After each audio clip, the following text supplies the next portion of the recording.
Fulham nil, Arsenal 1. Yo, I'm not gonna lie, that game was terrible to watch, man. The way we're winning is just not sustainable. And a big man thing, it's like, like, how the hell, like, are we always like scoring on set pieces but not in open play? Big up the set pieces though. It's good, you know what I'm saying? The goal was a bit scrappy from Trossard, who again didn't have the best game until he scored.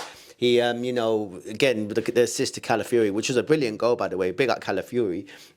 He should have played that more in time.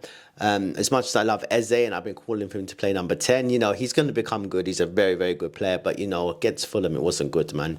Just got to be honest about it, man. Bukayo Saka, Jurriën Timber, man of the match, 100%. Saka, it's one of the best games I've seen him play in a while. Even though he didn't score, I don't think it was a penalty against Newcastle with Nick Pope, but this one, the man was caught first. So, you could argue, that Anthony Taylor made a mistake. I'm not going to go on the agenda thing. The referees do need to do better. That is 100% keeping it real. But, I'm not going to jump on no agenda train or what that, I don't think we're that important enough to focus on. Our fan base are the reason that, they're very loud, that a lot of clubs don't like us and, pundits and all of that. But aside from that, come on, man, Arsenal are not hated enough to be having an agenda against, you know what I'm saying?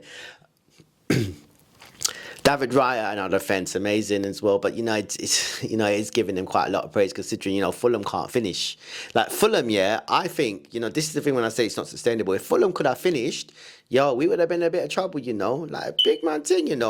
Like blood. How are we always letting these teams have chances? It's not just Fulham, And the problem is when I say not sustainable, better teams are going to put chances away. And that's the thing where even after we scored, it's almost like we were on a parking in a bus and a mad thing again. It's like, we can't, bro, we're not, I don't think we're that great at times as well, man. We do look like we're getting exposed. We look nervous. And, Fulham, big up Fulham, but this season as well, they've not been great. They've not had a great start to the season. Positives though, was it Newcastle, West Ham, and Fulham? It's great that we won. These are games that we dropped points at last season, man. Especially Newcastle away, it's just and not been great, man. We had a very poor record there. No Isaac no more.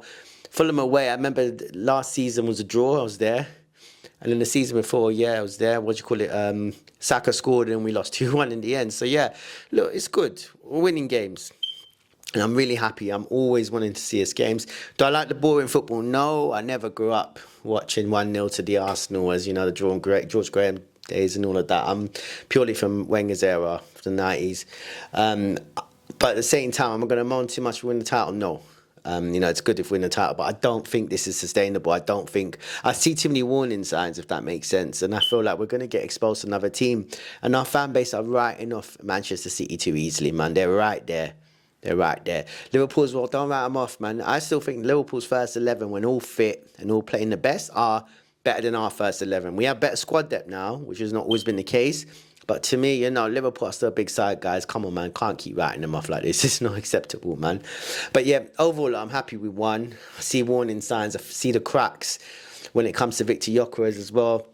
He's not been getting service, barring the last few games. He has got service at Fulham. And, he had 2 shots that were quite well taken. Well, one was taken quite well. Another one, he wasn't on the right angle. He had to, to play it in. And the one with his left foot that went over, left foot or not, bro, he's got to be doing better at that, man. And I'm a Gyökeres advocate. I'm a fan. I've been calling for him to come to this club. But, where's due, you got to give criticism, constructive, and he's got to do better. If he doesn't do better, when Havertz is fit, apparently Havertz is back in training and all of that. I personally think Mikel Arteta prefers Havertz. This has been his experiment all along, before that Gabriel Jesus, and he'd love to put him back in. Thing is, when players are fit as well, it's like when Havertz scored in pre-season against Bilbao, it puts pressure. It puts pressure on these players, man. They got to perform because of their, keeping their place in the squad and all of that. I don't think he's threat at he'll have a threat at Sweden for playing up front. Him and Isaac are both, even though they've not had great starts to the season. But, these players, they're getting watched. They should be playing well. So I'm not going to take anything away from the fact that he hasn't been getting great service, man.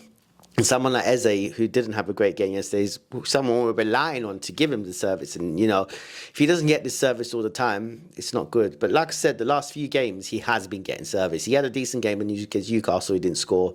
Should have scored against West Ham as well. Like, come on, it's a game that, again, give him service, he could do something, you know. But I'm really concerned. I don't think winning like this is going to, you know, hold up. And that's my thing. It's one thing to say, oh, we're going to win like this all the time and then we win the league. Yeah, great. But I don't think the way we're playing is going to hold up and it's not going to wash a long term, innit?